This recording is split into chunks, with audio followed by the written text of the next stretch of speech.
وسهلا فيكم زيد مرة شباب. اليوم جبنا لكم بمناسبة عيد معلم، كل عام وانتم بخير لكل المعلمين طبعا اللي بيبذلوا جهود لدراسة الأولاد والأطفال والكبار والصغار.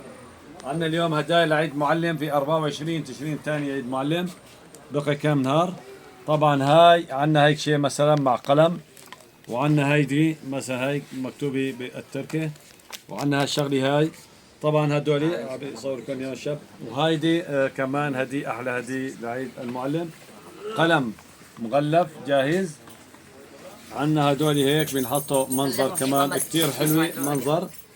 وعندنا هذا قلم مع وردي مع علبة، طبعا هذا معه علبة مع قلم، تجي هيك علبة كاملة مختومة.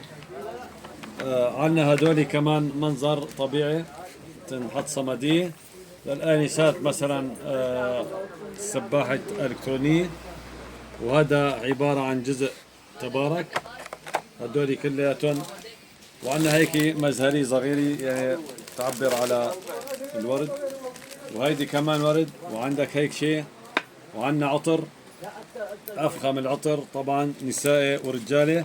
وهاي العلبة طبعا اللي فيها علبة عطر أمس نشرناها، شيء فخامي تنفتح من هون هيك، بقلبها علبة عطر وجاهزة وكمان.